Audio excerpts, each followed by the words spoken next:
Baik, selamat pagi Bapak Ibu penguji.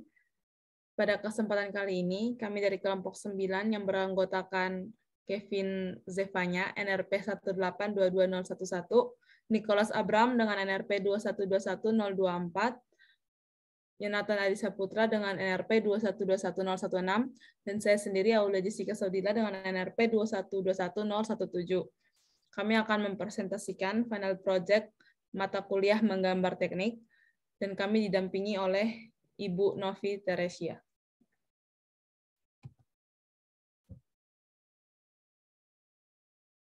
Baik, saya sebagai surveyor yang pergi ke Desa Indragiri, Kecamatan Ranca Bali, Kabupaten Bandung, Jawa Barat, telah memerhatikan desa secara baik. Desa tersebut dikelilingi oleh beberapa kebun teh yang cukup luas dan hutan lindung. Di desa tersebut memiliki listrik yang terbatas serta sistem sanitasi juga yang terbatas. Walaupun desa tersebut memiliki kawasan kebun teh dan hutan lindungnya luas, ternyata lahan di desa kurang memadai atau bisa dibilang sempit.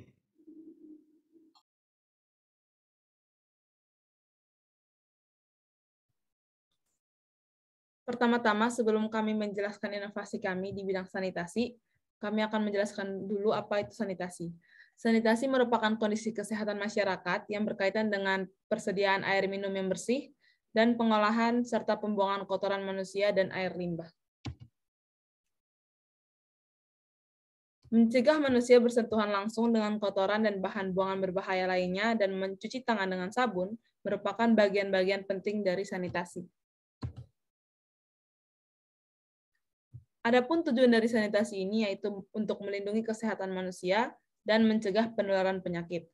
Tingkat sanitasi yang baik dapat mencegah masyarakat untuk terkena penyakit, terutama penyakit yang menular melalui flek oral seperti diare, hepatitis, ada juga kolera dan juga cacingan. Oleh karena itu, inilah pentingnya sanitasi yang baik untuk dimiliki oleh masyarakat.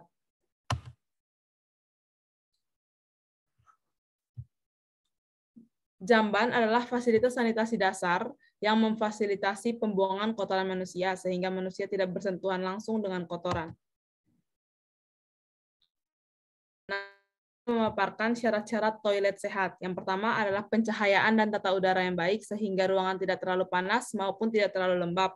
Yang kedua, bak air yang bersih harus sering-sering dibersihkan. Yang ketiga, dinding dan atap juga harus bersih. Yang keempat, lubang kakus atau jamban itu bersih, tidak ada sisa kotoran dan tertutup. Yang kelima, air limbah tidak tergenang di lantai, artinya air limbah harus mengalir dengan lancar. Yang keenam, bak kotoran memenuhi standar, yaitu berjarak jauh dari sumber air seperti sumur ataupun sungai sehingga air bersih tidak tercemar.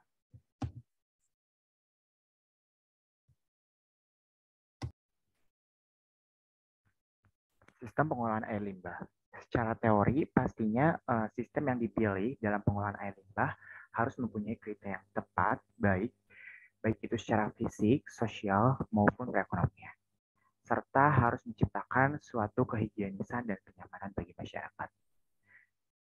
Secara umum, terdapat dua sistem pengolahan air limbah domestik. Yang pertama itu sistem offsite atau terpusat, di mana pembuangan air limbahnya itu disalurkan keluar dari lokasi perkarangan rumah masing-masing, lalu disalurkan lagi ke pengumpulan air buangan.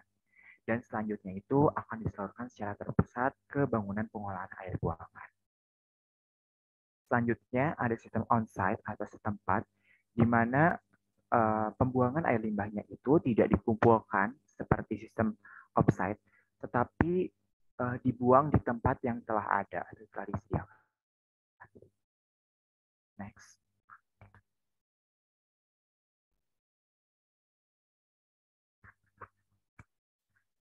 Di desa Indragiri atau desa ini masih tergolong desa dengan sanitasi yang kurang baik. Hal ini tuh berdasarkan dari survei rekan kami menuju desa Indragiri, di mana masih terdapat rumah-rumah warga yang belum memiliki sarana sanitasi yang baik. Sebagian masyarakat di desa tersebut masih belum memiliki toilet yang ramah atau toilet yang baik karena mereka masih membuang buangan air besarnya itu dibuang ke kolam.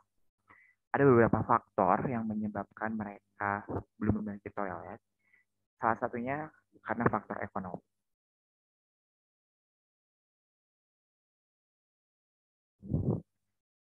Berdasarkan permasalahan tersebut, maka kami akan membuat suatu inovasi yang dinamakan dengan toilet ramah lingkungan. Toilet ramah lingkungan ini akan kami bangun. Kami membangun toilet ramah lingkungan ini bukan hanya kami membangun, tapi kami juga mengajak masyarakat serta mengikutsertakan masyarakat dalam pembuatan toilet ini. Serta kami ingin bersama-sama mengedukasi masyarakat mengenai pentingnya toilet ramah lingkungan ini bagi kesehatan dan untuk mencegah penyakit. Next.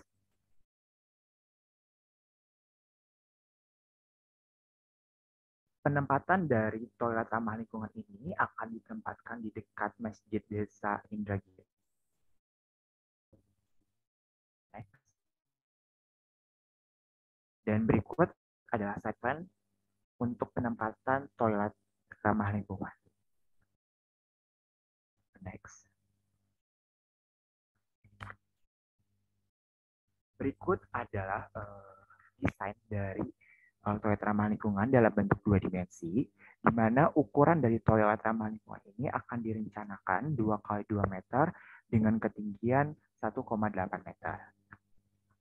Selain itu, untuk penggunaan materialnya ini pun menggunakan material yang mandiri pada pembuatan toilet ini, karena diharapkan dapat mengurangi biaya pengeluaran dalam pembuatan toilet ramah lingkungan ini. Sehingga masyarakat di Desa Indragiri dapat lebih tertarik dalam membuat toilet ramah lingkungan ini secara mandiri.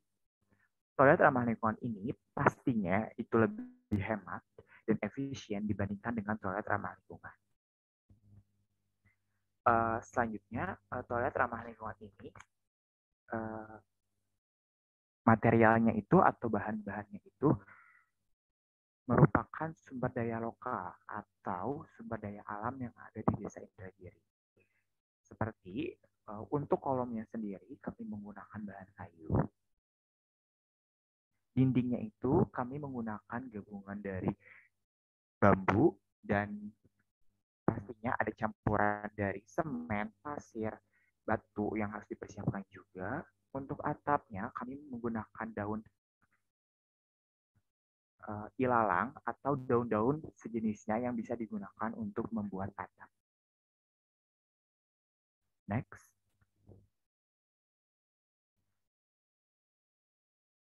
Berikut merupakan referensi dalam pembuatan toilet ramah lingkungan ini. Ini adalah contoh toilet ramah lingkungan yang sudah berhasil diterapkan di salah satu desa. Next. Dan berikut adalah contoh gambar 3 dimensi dari toilet ramah lingkungan. Next. Selain ada toilet, kami juga membuat satu inovasi yang dinamakan dengan tangki septic anaerob.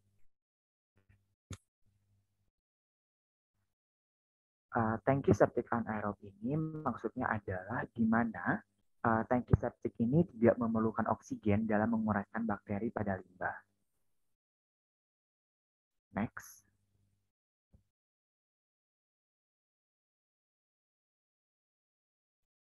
Berikut adalah gambar denah dari tangki septic anaerob. Jadi nantinya itu pada bak filterisasinya itu akan hidup suatu bakteri yang akan memakan bakteri pada buangan air limbah, sehingga nanti pencemarnya itu atau zat pencemarnya itu akan berkurang. Seperti itu. Nah, untuk desainnya sendiri, kami menentukan ukuran panjangnya itu 1,2 meter dan tingginya itu 1,5 meter. Lalu tangki septic ini tuh harus benar-benar tertutup dan benar-benar rapat, tertutup rapat agar pada media biofilternya itu dapat ditambah bakteri yang akan memakan bakteri pada buangan air limbah. Terjadi pula proses filterisasi dan proses filterisasi ini tuh dapat bekerja secara maksimal dengan menggunakan media biofilter. Dan anaerob ini harus diperhatikan syaratnya itu pada lantai dan dinding itu harus kedap air dan Biasanya tangki septik ini itu harus dibuat, dinding dan lantainya itu harus dibuat dengan campuran material semen dan air atau sering kita sebut coran. Kenapa harus tertutup rapat? Karena nantinya tuh agar buangan air limbah itu tidak langsung mengenai atau menyerap ke dalam tanah yang bisa mengakibatkan pencemaran. Dan proses yang terjadi di tangki septik anaerob itu di mana bakteri-bakteri itu akan tumbuh di media biofilter yang dapat menguraikan mikroorganisme yang terdapat di limbah tinja. Dan dengan adanya proses filterisasi ini, buangan air limbah itu dapat dialirkan atau nantinya itu dapat diangkut dan dibawa ke tempat limbah tanpa harus mencemari sungai atau badan air.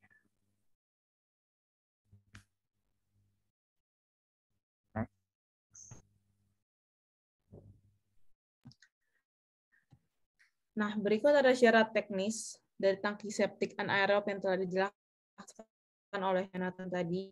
Pertama, bahan bangunan harus kuat, kedap air tentunya, dan tahan terhadap asam. Bangunan. Bahan material untuk penutup dan pipa penyalur air limbah dapat menggunakan keramik, plat besi, plastik, batu kali, bata merah, batako, beton bertulang, beton tanpa tulang, PVC, dan juga bisa menggunakan besi. Lalu yang terakhir, dimensi ukuran dan bentuknya bisa disesuaikan dengan jumlah penggunanya.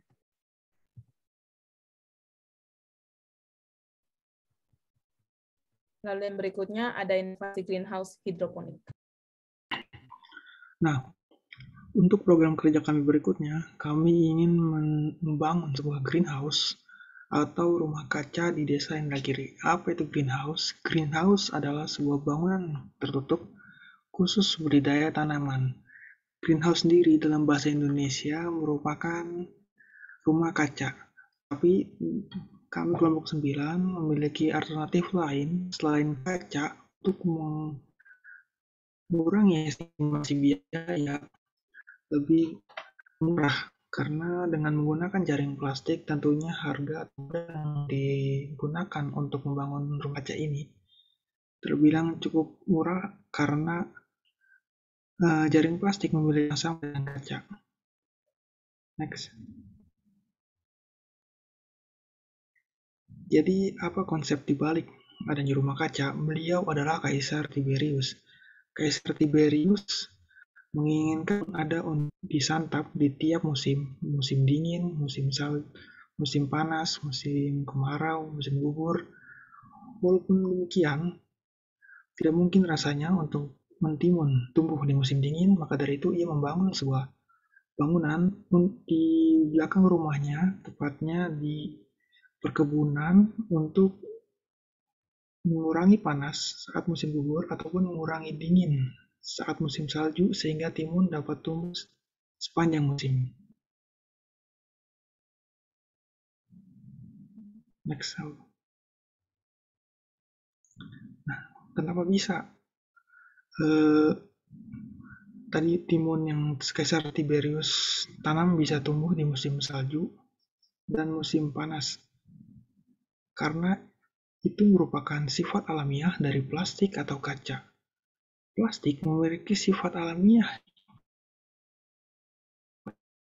Pertama, matahari. Yang kedua, sifat alamiah plastik adalah kan memecah energi kalori ke energi yang lebih kecil sehingga mengurangi panas yang berada di dalam rumah kaca tersebut. Next.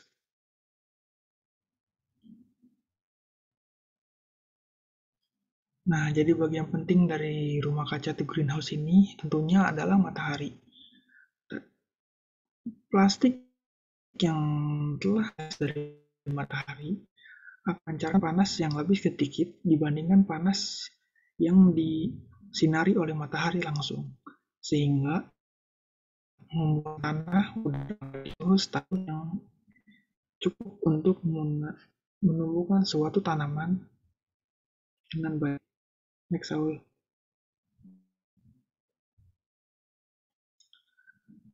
Dengan berikut dapat disimpulkan manfaat dari greenhouse.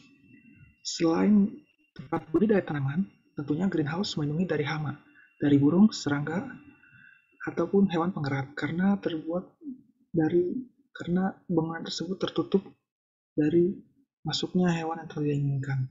Selain tersebut juga melindungi tanaman dari panas atau dingin yang berlebih. Next.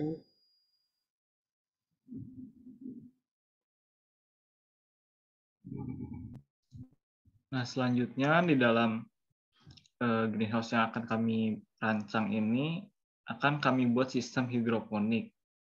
Nah, untuk lebih lanjutnya kita akan mengenal apa itu hidroponik. Hidroponik berasal dari bahasa Yunani yang terdiri dari dua kata yaitu hidro dan ponos. Hidro itu air dan ponos itu bekerja. Yang digabungkan menjadi hidroponik atau itu bekerja dengan air. Istilah ini pertama kali ditemukan oleh Dr. William Frederick pada tahun 1936. Nah, secara umum hidroponik adalah metode budidaya tanaman dengan memanfaatkan media air. Nah, hidroponik ini dapat membantu tanaman bertumbuh dengan lebih cepat dengan dibantunya dengan nutrisi. Nah, sistem hidroponik ini juga memiliki media sekunder yaitu berupa gabus atau tanah serbuk kayu yang biasa kita sebut sebagai rock wool. Nah, tanpa rock wool ini tanaman tidak dapat tumbuh dengan baik. Jadi rock wool ini adalah sebagai pengganti tanah. Oke, boleh di next.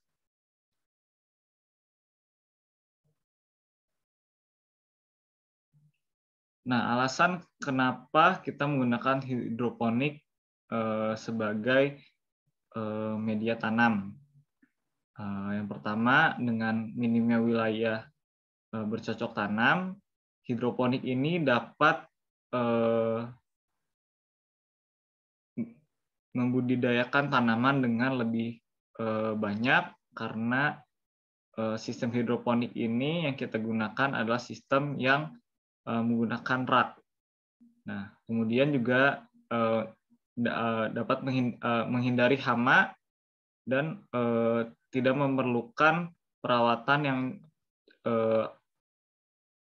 yang sulit. Nah, di hidroponik ini kita menggunakan media nutrisi sebagai pupuk untuk hidroponik yang dialirkan menggunakan pompa air. Oke, boleh di next.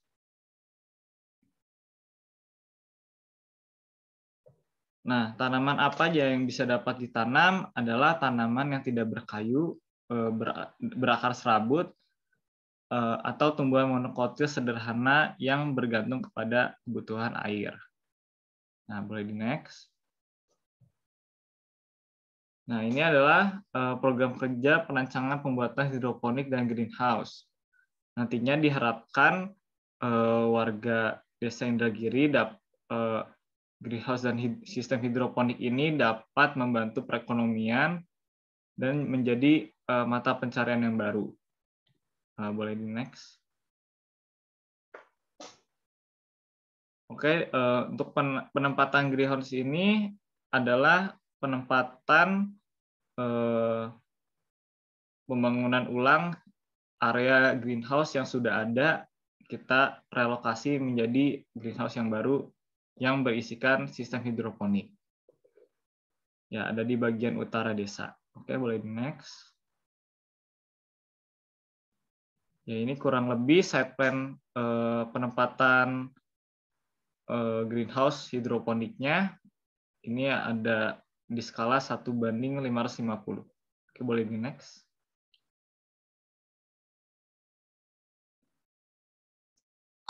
Berikut adalah rancangan gambar dari greenhouse atau rumah kaca kelompok 9. Greenhouse dari kelompok 9 merupakan relokasi atau pembuatan ulang atau renovasi dari greenhouse yang sebelumnya yang memiliki panjang 2,5 meter lebar 6 meter, serta tinggi 2,55 meter. Greenhouse ini memiliki struktur yang terbuat dari besi dengan ukuran 5 x 5 cm serta berlapiskan plastik net atau jaring plastik atau biasa disebut juga dengan lapisan dari greenhouse ini. Next, Saul. Nah, ini merupakan penampakan greenhouse lama milik Desa Indragiri yang strukturnya terbuat dari kayu dan ininya hanya dilapisi sebagai plastik biasa, bukan plastik khusus greenhouse. Kayu di sini tampak lapuk dan terlihat tua, dan greenhouse Desa Indragiri difungsikan sebagai gudang atau tempat penyimpanan. Salah satunya adalah tempat penyimpanan kayu atau pupuk dan sebagainya untuk keperluan warga desa melakukan penanaman di Desa Indragiri. Boleh di next. Nah, jadi ini adalah estimasi harga tertinggi yang kelompok 9 telah perkirakan dan perhitungkan. Jadi hanya menggunakan dua bahan baku utama dalam pembuatan greenhouse. Desa Indragiri adalah pipa hollow galvanis 3/4 x 4 meter dengan harga satuannya adalah 150.000 dengan kuantitasnya 38 buah, dan insect net atau plastik net 1 x 50 meter seharga 500.000 per roll, dan kita memerlukan 2 roll untuk melapisi satu greenhouse. Setelah kita total, estimasi perkiraan harga tertinggi yang kami peroleh untuk membuat satu greenhouse adalah 6,7 juta rupiah.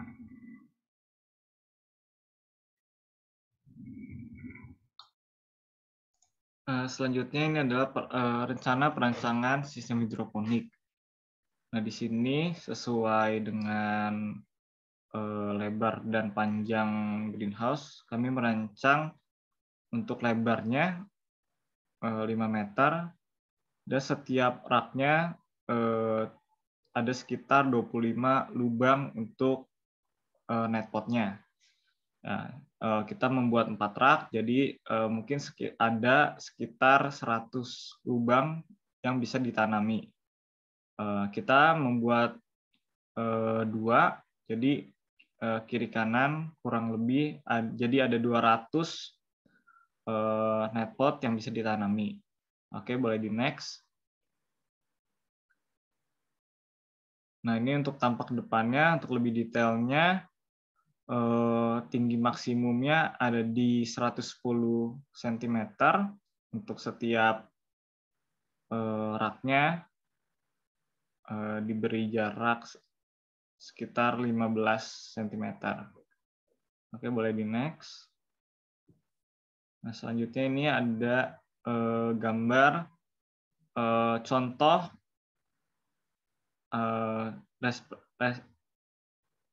contoh sistem hidroponik yang akan kita buat. Kurang lebih gambarannya seperti ini. Oke, boleh di next. Nah, kita juga menentukan jenis tanaman yang bisa ditanam. Kurang lebih kita memilih ada 10, ada selada, kangkung, pakcoy, seledri, paprika, tomat, melon, semangka, anggur, dan stroberi. Nah, oke, boleh di next. Nah, ini juga alat dan perlengkapan yang dibutuhkan. Ada pipa paralon, dop dengan siku untuk menyambungkan paralon dengan paralon yang lainnya untuk setiap raknya. Ada pompa, ada rock wool, ada bibit tanamannya, ada untuk bak nutrisinya, ada netpot, dan ada nutrisinya. Oke, boleh di next.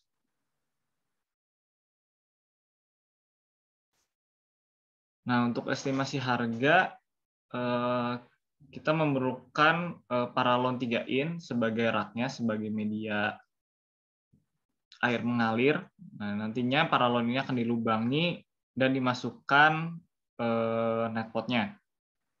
Nah, kurang lebih kita memerlukan 40 meter dengan harga 40.000 per meternya, kurang lebih menghabiskan total biaya 1,6, juga untuk dop 3 inch dengan output 1,5 in dengan harga 15.000. Nah, untuk setiap sisinya memerlukan kurang lebih 16 piece. Nah, untuk total harganya 240.000. Juga kita memerlukan paralon setengah in sebagai media air turun dari rak atas ke bawah. Nah, kita memerlukan kurang lebih sekitar 10 meter dengan harga 15.000 per meternya, dengan total biaya 150.000. Juga pompa air harganya sekitar 300 ribuan, harga tertingginya.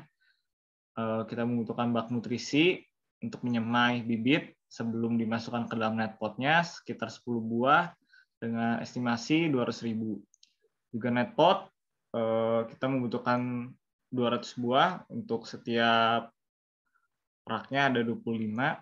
Jadi estimasi harganya 200.000. Nah, juga rock wool ini sebagai media bibit tumbuh.